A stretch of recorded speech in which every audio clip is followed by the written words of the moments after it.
Hello everyone, एक बार फिर से आप सभी का स्वागत है हमारे channel current affairs by Ravi पे। और ये है हमारी डेली करंट अफेयर्स की सीरीज़ जिसमें हम हर दिन most important top 12 current affairs को यहाँ पे डिस्कस करते हैं। आज की क्लास में हम बात करेंगे 14 नवंबर 2025 के 12 मोस्ट इम्पॉर्टेंट करंट अफेयर्स के बारे में। और फ्रेंड्स, अगर आप इनमें से किसी भी एग्जाम की तैयारी कर रहे हैं तो आप हमारी सीरीज़ को ज़रूर फॉलो करिए करंट अफेयर्स की प्रिपरेशन के लिए। आप देखेंगे कि करंट अफेयर्स के सेक्शन में जो आपका स्कोर है वो धीरे धीरे इम्प्रूव होता जाएगा, जो इस पर आपकी पकड़ है वो मजबूत होती जाएगी, ठीक है। और इसका रिजल्ट दिखेगा आपको अपने मॉक टेस्ट और एग्जाम्स में। जैसा कि आप जानते हैं कि करंट अफेयर्स का वेटेज अब बहुत ज़्यादा बढ़ा दिया गया है किसी भी पेपर में, तो इसीलिए अगर आपका करंट अफेयर्स का सेक्शन अच्छा होगा तो ओवरऑल भी आप अच्छा स्कोर कर सकते हैं। हमारी सीरीज़ की खासियत ये है कि हम ना सिर्फ करंट अफेयर्स पे फोकस करते हैं उस दिन के, बल्कि हम रिवीजन पे भी बहुत ज़्यादा ध्यान देते हैं, ठीक है। तो बिना देरी करते हुए चलिए आज की अपनी क्लास हम शुरू कर लेते हैं। और आगे बढ़ने से पहले बस यहाँ पर एक छोटी सी इन्फॉर्मेशन है आपके लिए कि हमारी जो अक्टूबर मंथ की करंट अफेयर्स की ई बुक है 2025 के लिए, वो वेबसाइट पर लॉन्च हो चुकी है। साथ ही अगर आप पिछले 8 महीने की करंट अफेयर्स का ई बुक चाहते हैं जिसमें कि जनवरी से लेकर अगस्त 2025 तक के सारे इंपॉर्टेंट करंट अफेयर्स अवेलेबल हों, तो ये वाली ई बुक भी आपको मिल जाएगी हमारी वेबसाइट www.ravibooks.pdf.com पर। यहाँ पर जाकर आप इन ई बुक्स को चेकआउट कर सकते हैं। ये छोटा सा सैम्पल है हमारी अक्टूबर मंथ की करंट अफेयर्स की ई बुक का। आप देख सकते हैं कि हर क्वेश्चन को हमने वेल एक्सप्लेन किया है। यहाँ पर हम highlight, important point, static GK और पिक्चर्स का यूज़ करते हैं ताकि आपको हर क्वेश्चन की अंडरस्टैंडिंग बहुत अच्छी हो सके और आप इन क्वेश्चंस को लॉन्ग टर्म तक याद भी रख सकें, ठीक है। तो अगर आप इंटरेस्टेड हैं, अगर आप इन ई बुक्स को हमारी परचेज करना चाहते हैं तो ये वेबसाइट है, आप यहाँ पर जाकर ज़रूर इनको चेक करिएगा, ठीक है। चलिए आज की अपनी क्लास हम शुरू कर लेते हैं और हमेशा की तरह हम शुरुआत करते हैं क्विक रिवीजन के साथ। यानी कि एक दिन पहले हमने जो 12 करंट अफेयर्स पहले पढ़े थे एक दिन पहले, उसको हम यहाँ पर एक बार सरसरी निगाह से दोबारा से देखते हैं, ठीक है। कल का हमने पहला क्वेश्चन किया था, संयुक्त राष्ट्र पर्यटन संगठन यानी united nations world tourism organisation की पहली महिला महासचिव के रूप में किसे नियुक्त किया गया है। इनका नाम है शेखा नासिर अल नोवैस और ये संयुक्त अरब अमीरात को बिलोंग करती हैं, ठीक है। ये पहली महिला महासचिव रहने वाली हैं संयुक्त राष्ट्र पर्यटन संगठन में। फ्लैश उपन्यास के लिए बुकर पुरस्कार 2025 किसने जीत लिया है, तो ये हैं डेविड ज़ेले, कनाडाई हंगेरियन ब्रिटिश लेखक हैं। इनको पुरस्कार के तौर पर 53 लाख रुपीस दिए जा रहे हैं। द्विपक्षीय सैन्य अभ्यास मित्र शक्ति 2025 का ये 11 सेशन था। ये किन दो देशों के बीच में शुरू हुआ है, तो भारत और श्रीलंका के बीच होती है मित्र शक्ति नाम की एक्सरसाइज। ये इसका 11वां संस्करण था और ये कहाँ पर हुआ है, तो foreign training node Belagavi Karnataka में। भारतीय दल को यहाँ पर रिप्रेजेंट किया है राजपूत रेजिमेंट ने, ठीक है। और ये जो इवेंट है ये कब से कब तक हो रहा है, 10 से लेकर 23 नवंबर तक। 10 को शुरू हो गया है, ऑलरेडी ऑनगोइंग है, ये 23 तक चलेगा। इसरो ने मंगल ऑर्बिटर मिशन 2 मंगलयान 2 को किस वर्ष तक लॉन्च करने की आधिकारिक घोषणा करी है, तो 2030 तक। इसके लिए हम कौन सा रॉकेट यूज़ कर रहे हैं इसको लॉन्च करने के लिए, तो मार्क 3 LVM-3 रॉकेट, ठीक है। ये ज़रूर याद रखना है आपको। नेक्स्ट है विश्व विज्ञान दिवस 2025 हमने कब सेलिब्रेट किया, तो 10 नवंबर को। और इस साल के लिए हमने थीम रखी है विश्वास, परिवर्तन और भविष्य 2050 के लिए आवश्यक विज्ञान। इसके बाद है नवंबर 2025 में ब्राज़ील के नेतृत्व वाले ट्रॉपिकल फॉरेस्ट फॉरएवर फैसिलिटी में पर्यवेक्षक के रूप में कौन सा देश शामिल हुआ है, तो ये है भारत। और याद रखिएगा कि ये जो डिसीजन लिया गया ये COP30 में लिया गया था। COP30 कहाँ हुआ है, ब्राज़ील के बेलेम में। भारतीय महिला क्रिकेटर ऋचा घोष किस राज्य पुलिस की DSP बन गई हैं, तो पश्चिम बंगाल की। दिसंबर 2025 में दूसरा विश्व स्वास्थ्य संगठन पारंपरिक चिकित्सा वैश्विक शिखर सम्मेलन कहां पर आयोजित किया जाएगा, ये हो रहा है भारत की नई दिल्ली में। इसके लिए हमने थीम क्या रखी है, संतुलन बहाल करना, स्वास्थ्य और कल्याण का विज्ञान और अभ्यास, ठीक है। ये इवेंट कब से कब तक होगा, 17 से लेकर 19 दिसंबर तक। साथ ही याद रखिएगा कि जो पहला इसका एडिशन था, क्योंकि ये दूसरा ऐसा शिखर सम्मेलन है, जो पहला इसका एडिशन था वो हुआ था गुजरात के गांधीनगर में, ठीक है। इसके बाद नेक्स्ट है भारत के पहले ओलंपिक पिस्टल विश्व चैंपियन कौन बन गए हैं, जिन्होंने काहिरा में आयोजित ICCF विश्व निशानेबाजी चैंपियनशिप 2025 में पुरुषों की 10 मीटर एयर पिस्टल स्पर्धा में स्वर्ण पदक जीत लिया है, तो ये है यहाँ पर सम्राट राणा। राष्ट्रपति द्रौपदी मुर्मू नवंबर 2025 में किस अफ्रीकी देश का दौरा करने वाली भारत की पहली राष्ट्रपति बनी हैं, तो ये 2 देशों को विजिट करने गई थी, अंगोला और बोत्सवाना। दोनों अफ्रीकी देश हैं। अंगोला में ये 8 से लेकर 11 नवंबर तक थी और बोत्सवाना में अब आ गई हैं 11 से लेकर 13 नवंबर तक, ठीक है। नवंबर 2025 में असम की पहली टेक्नोलॉजी और vocational education and training university, जिसका नाम है स्वाहित कनकलता बरुआ, इसकी आधारशिला किसने रखी है, इसकी आधारशिला रख दी है निर्मला सीतारमन ने। ये फाइनेंस मिनिस्टर है हमारी। और इसकी जो नींव है वो रखी जा रही है असम के गोहपुर में। ठीक है, नेक्स्ट है टेनिस टूर्नामेंट WTA फाइनल्स 2025 का खिताब किसने जीता है? तो ये जीत लिया है एलेना रायबकीना ने, और ये कजाकिस्तान देश को बिलोंग करती हैं। इन्होंने इस इवेंट में किसको हराकर ये खिताब जीता है? तो अराइना साबालेंका को। ठीक है, ये बेलारूस से हैं, इनको हराकर इन्होंने ये फाइनल्स जीत लिया है। और ये इवेंट कहाँ पर हुआ था? तो सऊदी अरेबिया के रियाद में हुआ था। ओके, तो फ्रेंड्स ये तो हमने क्विकली डिस्कस किया है कल के टॉप 12 क्वेश्चंस को, लेकिन अगर आप इनको डिटेल में समझना चाहते हैं और ज़्यादा डेप्थ में जाके हर क्वेश्चन को पढ़ना चाहते हैं तो आप हमारा कल का लेक्चर ज़रूर रेफर करिएगा। वहाँ पर हमने हर क्वेश्चन को बहुत ही अच्छे तरीके से डिटेल में डिस्कस किया था। ठीक है, इसी के साथ चलिए हम आज की अपनी क्लास शुरू कर लेते हैं। आज का पहला क्वेश्चन है, नवंबर 2025 में प्रधानमंत्री नरेंद्र मोदी ने किस देश में 1020 मेगावाट की पुनात सांगछू 2 जल विद्युत परियोजना का उद्घाटन किया है? प्राइम मिनिस्टर मोदी जी ने 1020 मेगावाट का ये पुनात सांगछू 2 हाइड्रो इलेक्ट्रिक प्रोजेक्ट कहाँ पर इनॉग्रेट किया है, आपको ये बताना है। तो आंसर है यहाँ पे सी ऑप्शन, भूटान। ठीक है, हम जानते हैं कि आजकल प्राइम मिनिस्टर मोदी जी भूटान की विजिट पर गए हुए हैं। इसके बारे में डिटेल में देखते हैं। प्रधानमंत्री नरेंद्र मोदी और भूटान नरेश जिग्मे खेसर नामग्याल वांगचुक, इन्होंने पुनात सांगछू 2 जल विद्युत परियोजना का संयुक्त रूप से उद्घाटन किया है। ये परियोजना भूटान के वांगडू फोडरंग जिले में पुनात सांगछू नदी पर स्थित है और इसकी क्षमता कितनी है? इस परियोजना की स्थापित क्षमता है 1020 मेगावाट। और इसका महत्व क्या है? ये परियोजना भारत और भूटान के बीच का एक संयुक्त उद्यम है जिसे भारत सरकार द्वारा वित्त पोषित किया गया है। इस परियोजना के चालू होने से भूटान की कुल जल विद्युत उत्पादन क्षमता में लगभग 40% की वृद्धि हो जाएगी।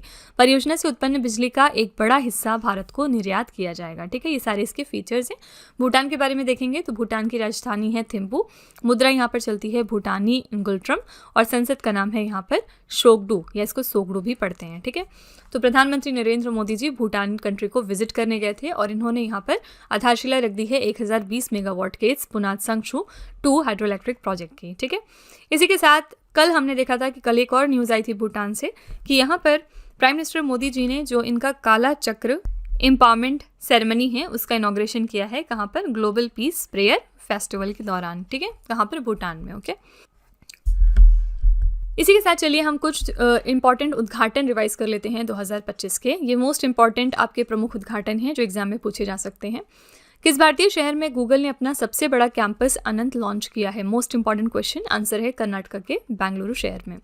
बिहार के मुख्यमंत्री नीतीश कुमार ने doctor APJ Abdul Kalam science city का उद्घाटन कहाँ पर किया है? तो पटना में। सिंपली आपसे एग्जाम में ये पूछा जाएगा कि doctor APJ Abdul Kalam science city कहाँ पर स्टैब्लिश हुई है? तो पटना में। ओके, केंद्रीय मंत्री श्री ज्योतिरादित्य एम सिंधिया ने किस विश्वविद्यालय में C.DOT द्वारा विकसित 5G लैब का उद्घाटन किया? तो असम के गुवाहाटी विश्वविद्यालय में।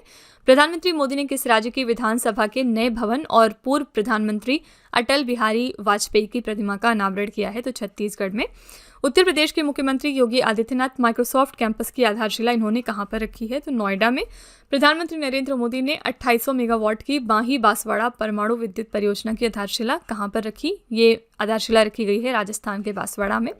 इसरो के अध्यक्ष वी नारायणा ने Shri S Ramakrishnan thermal research centre का शुभारंभ कहाँ किया? तो इसका शुभारंभ हो गया है IIT मद्रास में। केंद्रीय कोयला और खान मंत्री जी किशन रेड्डी ने किस राज्य में पहली वाणिज्यिक कोयला खदान जिसका नाम है नामचिक नामफोक, इसका उद्घाटन किया है? तो अरुणाचल प्रदेश में। ठीक है, तो ये आपके मोस्ट इंपॉर्टेंट इनॉग्रेशंस हैं, इनको आपको जरूर ध्यान में रखना है, ये एग्जाम में पूछे जा सकते हैं। क्वेश्चन नंबर 2 देखते हैं क्या है। 6वां भारत वियतनाम सैन्य अभ्यास विनबैक्स 2025 कहाँ पर आयोजित हुआ है? पहला क्वेश्चन यही बन जाता है आपसे कि विनबैक्स नाम की एक्सरसाइज इंडिया कौन से देश के साथ करता है? तो वियतनाम के साथ, और ये 6th एडिशन था जो कि कंडक्ट किया गया है वियतनाम के हनोई में। ठीक है, बी ऑप्शन यहाँ पे करेक्ट हो जाएगा। तो सैन्य अभ्यास विनबैक्स 2025 की बात करते हैं। इसमें शामिल देश कौन कौन से हैं? भारत और वियतनाम। कब से कब तक हुई है? 11 नवंबर को शुरू हो गई है और 29 नवंबर तक ये चलने वाली है। कहाँ पर हो रही है ये एक्सरसाइज? वियतनाम के हनोई में। ये इसका 6ठा संस्करण है। मुख्य फोकस क्या है इसमें? इंजीनियरिंग, सैन्य चिकित्सा और खोज एवं बचाव। ठीक है, मुख्य फोकस है बेसिकली ये। इस अभ्यास का मुख्य उद्देश्य क्या है? दोनों सेनाओं के बीच पारस्परिक संचालन क्षमता को बढ़ाना और संयुक्त राष्ट्र शांति अभियानों में सर्वोत्तम कार्यप्रणाली को साझा करना, बेसिकली कॉपरेशन को बढ़ाना दोनों ही देशों के बीच का। ठीक है, रक्षा सचिव राजेश कुमार सिंह और वियतनाम के उप प्रमुख जनरल स्टाफ फुंग सी तान ने उद्घाटन समारोह की अध्यक्षता करी है। विनबैक्स जो लास्ट ईयर हुआ था 2024 का, वो उसका 5वां संस्करण था और ये हुआ था हरियाणा के अंबाला में 4 नवंबर 2024 को। ठीक है, क्योंकि अब लेटेस्ट हो चुका है तो आपसे पिछले साल का मुश्किल ये पूछा जाए, लेकिन आप लेटेस्ट जरूर याद रखिएगा। इस साल का विनबैक्स हुआ है वियतनाम के हनोई में।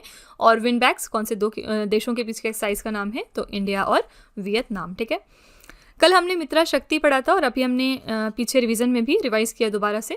मित्रा शक्ति नाम की एक्सरसाइज हम करते हैं श्रीलंका के साथ। मैंने आपको बहुत बार बताया है कि शक्ति से रिलेटेड बहुत सारी एक्सरसाइज हैं और आपको कंफ्यूज नहीं करना है। पहली हो गई आपकी मित्रा शक्ति, दूसरी है सिर्फ शक्ति, और ये जो शक्ति है ये हम करते हैं फ्रांस के साथ। ठीक है, तीसरी आपकी यहाँ पर हो गई हरिमऊ शक्ति। ठीक है, हरिमऊ शक्ति नाम की एक्सरसाइज जो है वो इंडिया करता है मलेशिया के साथ में। ओके, इसके बाद चौथी आपकी आती है गरुड़ शक्ति, और गरुड़ शक्ति हम करते हैं इंडोनेशिया के साथ में। और 5वीं यहाँ पर है समुद्र शक्ति। ठीक है, तो आप देख सकते हैं कि शक्ति सब में है, लेकिन क्योंकि नाम बदल गया है इसलिए एक्सरसाइज और कंट्री दोनों ही बदल जाएगी। ठीक है, समुद्र शक्ति हम करते हैं इंडोनेशिया के साथ। ठीक है, तो आप रिवाइज कर लीजिएगा। मित्रा शक्ति श्रीलंका के साथ, शक्ति अगर सिर्फ रहेगा तो फ्रांस के साथ, हरिमऊ लग जाएगा तो मलेशिया के साथ, और गरुड़ और समुद्र अगर ये दोनों शक्ति के आगे लगा है तो इंडोनेशिया के साथ। ठीक है, आई होप कि अब आपको कोई कंफ्यूजन नहीं हो रहा होगा। क्वेश्चन नंबर 3 पे चलते हैं। भारत की सार्वजनिक क्षेत्र की कंपनी गेल इंडिया लिमिटेड के नए चेयरमैन एवं प्रबंध निदेशक के रूप में किसे चुना गया है? गेल इंडिया लिमिटेड के नए चेयरमैन और एमडी कौन बन गए हैं? इनका नाम है mister Deepak Gupta. B option यहाँ पे करेक्ट हो जाएगा। गेल इंडिया लिमिटेड एक इंडियन पब्लिक सेक्टर कंपनी है। तो दीपक गुप्ता गेल इंडिया लिमिटेड के अगले चेयरमैन एवं प्रबंध निदेशक होंगे। उन्हें सार्वजनिक उद्यम चयन बोर्ड द्वारा इस पद के लिए चुना गया है। वो मौजूदा सीएमडी संदीप कुमार गुप्ता का स्थान लेंगे, जो फरवरी 2026 में सेवानिवृत्त होने वाले हैं। ठीक है, गेल इंडिया लिमिटेड की यहाँ पर बात करेंगे तो इसकी स्थापना हुई थी 1984 में। इसका मुख्यालय कहाँ पर है? नई दिल्ली में। ओके, तो याद रखिएगा गेल जो है वो इंडियन पब्लिक सेक्टर कंपनी है। किस कैटेगरी में आती है? तो गेल एक महारत्ना कंपनी है। ठीक है, ये महारत्ना की कैटेगरी में आती है। पिछले दिनों हमने मिनी रत्ना की बात करी थी और एक कंपनी है जिसको हाल ही में मिनी रत्ना का स्टेटस मिल गया है पिछले मंथ में, अक्टूबर 2025 का करंट अफेयर्स है। और मिनी रत्ना मिलने वाली कंपनी का नाम क्या है? इसका नाम है हिंदुस्तान शिपयार्ड लिमिटेड। तो ये करंट अफेयर्स भी आपको यहाँ पर याद रखना है कि हिंदुस्तान शिपयार्ड लिमिटेड को हाल ही में मिनी रत्ना का स्टेटस मिल गया है। ठीक है, अगला प्रश्न है विश्व निमोनिया दिवस 2025 हमने कब मनाया? वर्ल्ड निमोनिया डे हमने सेलिब्रेट किया है 12 नवंबर को। ठीक है, डी ऑप्शन यहाँ पे करेक्ट है। और विश्व निमोनिया दिवस हर साल ही हम 12 नवंबर को मनाते हैं। इसकी शुरुआत हुई थी 2009 में। निमोनिया विश्व के बच्चों और वयस्कों में एक प्रमुख सांस संबंधी संक्रमण है और इसका उद्देश्य क्या है? निमोनिया नामक बीमारी के बारे में वैश्विक जागरूकता बढ़ाना। थीम जरूर याद रखिएगा, थीम है चाइल्ड सर्वाइवल। ठीक है, तो विश्व निमोनिया दिवस हम मनाते हैं 12 नवंबर को और इस साल के लिए थीम आपकी है चाइल्ड सर्वाइवल। ऑप्शन में है 13, 10 और 11 नवंबर। ऑलरेडी हम बहुत बार रिवाइज कर चुके हैं, एक बार फिर से कर लेते हैं। 13 नवंबर को हम मनाते हैं वर्ल्ड काइंडनेस डे, यानी कि विश्व उदारता दिवस। ठीक है, 10 नवंबर को आपका होता है वर्ल्ड इम्यूनाइजेशन डे, यानी इस दिन हम बात करते हैं कि टीकाकरण आपका कितना ज़्यादा ज़रूरी है। फिर 11 नवंबर को हम सेलिब्रेट करते हैं नेशनल एजुकेशन डे। ठीक है, और ये जो नेशनल एजुकेशन डे हम मनाते हैं ये किसको ट्रिब्यूट पे करने के लिए मनाते हैं? तो हमारे फर्स्ट एजुकेशन मिनिस्टर थे मौलाना अबुल कलाम आज़ाद, इनको ट्रिब्यूट पे करने के लिए हम नेशनल एजुकेशन डे मनाते हैं। ठीक है, अगला प्रश्न है केंद्रीय ऊर्जा मंत्री मनोहर लाल खट्टर ने भारत की पहली 3 मेगावाट क्षमता वाली वैनेडियम रेडॉक्स फ्लो बैटरी का उद्घाटन कहां पर किया है? तो यूनियन मिनिस्टर मनोहर लाल ने हाल ही में इनॉग्रेट कर दिया है इंडिया के पहले 3 मेगावाट कैपेसिटी के वैनेडियम रेडॉक्स फ्लो बैटरी को उत्तर प्रदेश के नोएडा में। ठीक है, डी ऑप्शन यहाँ पे आपका करेक्ट है। केंद्रीय ऊर्जा मंत्री मनोहर लाल ने भारत की पहली 3 मेगावाट क्षमता वाली वैनेडियम रेडॉक्स फ्लो बैटरी का उद्घाटन एनटीपीसी के अनुसंधान एवं विकास केंद्र NTPC energy technology research alliance Greater Noida Uttar Pradesh में किया। Vanadium redox flow battery rechargeable flow battery की एक खास किस्म होती है जो ऊर्जा को रासायनिक रूप में संग्रहित करती है।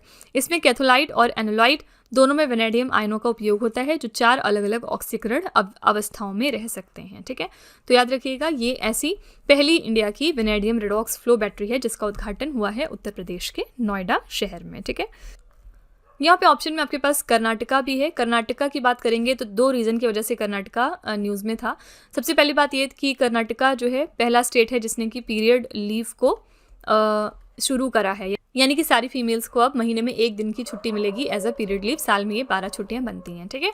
और दूसरा रीज़न ये है कि इंडिया का पहला सोलर पावर्ड जू, यानी कि ऐसा जू जो कि सिर्फ सौर ऊर्जा से चलेगा, ये भी कर्नाटका में स्टैब्लिश हो रहा है। और ये कौन सा है? कर्नाटका का बानरघट्टा, ठीक है, बानरघट्टा जू नेशनल पार्क। ओके, अगला प्रश्न है, किस भारतीय मूल के ब्रिटिश लेखक को Dayton peace prize lifetime achievement award 2025 से सम्मानित किया गया? कौन से इंडियन ओरिजिन ब्रिटिश राइटर हैं जिनको कि Dayton peace prize lifetime achievement award 2025 दिया गया है? इनका नाम है सलमान रुश्दी, ठीक है, सी ऑप्शन आपका करेक्ट हो जाएगा। सलमान रुश्दी को नवंबर 2025 में अमेरिका के ओहायो में हुए डेटन लिटरेरी पीस प्राइज समारोह में लाइफ टाइम अचीवमेंट अवार्ड से सम्मानित किया गया। इस पुरस्कार को एम्बेसडर रिचर्ड सी होलब्रूक डिस्टिंग्विश अचीवमेंट अवार्ड भी कहते हैं। ओके, इसका ये दूसरा नाम है। ये पुरस्कार उन लेखकों को दिया जाता है जो साहित्यिक उत्कृष्टता के साथ साथ अपने लेखन के माध्यम से शांति को बढ़ावा देते हैं। इस पुरस्कार में $10,000 अमेरिकी डॉलर का नकद पुरस्कार दिया जाता है, ठीक है। तो सलमान रुश्दी एक फेमस राइटर हैं और इनको मिल गया है Dayton peace prize lifetime achievement award इस साल का, ठीक है। कुछ अवार्ड बहुत ज़्यादा इंपॉर्टेंट होते हैं और बार बार एग्जाम में पूछे जाते हैं। इनमें से एक फेमस अवार्ड है आपका दादा साहब फाल्के अवार्ड, ठीक है। अगर आपसे पूछा जाए कि इस साल ये किसको दिया गया है तो मोहन लाल को।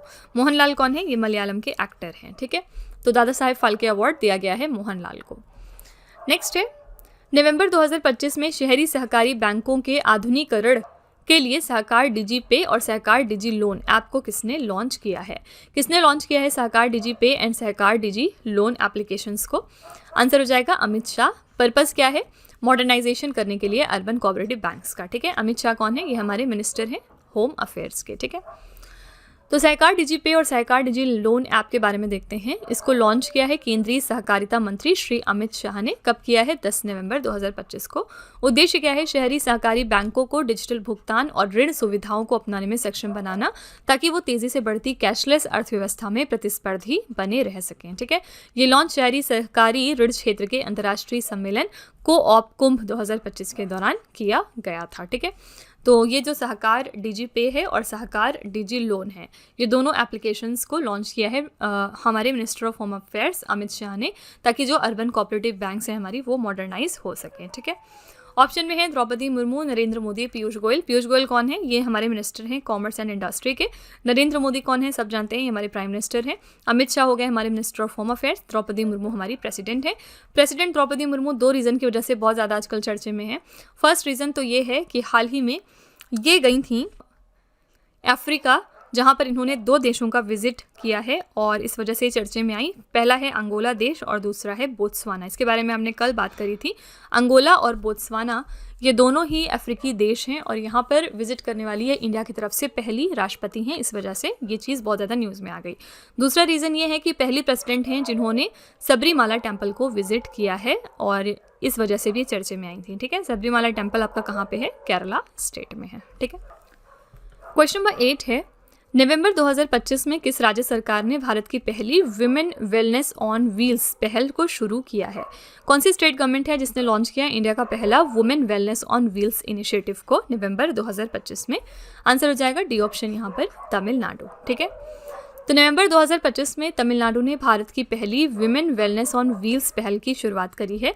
उद्देश्य क्या है? ग्रामीण और अर्ध शहरी क्षेत्रों में रहने वाली महिलाओं को उनके घर के पास ही निःशुल्क कैंसर स्क्रीनिंग और अन्य स्वास्थ्य सुविधाएं उपलब्ध कराना, जहां पर स्वास्थ्य सुविधाओं तक पहुंच सीमित होती है। परियोजना की लागत कितनी आई है? इस परियोजना के लिए लगभग 41 करोड़ रुपए का बजट निर्धारित किया गया और इस योजना के तहत 38 मोबाइल मेडिकल यूनिट्स हर जिले के लिए एक लॉन्च किए गए हैं, ठीक है।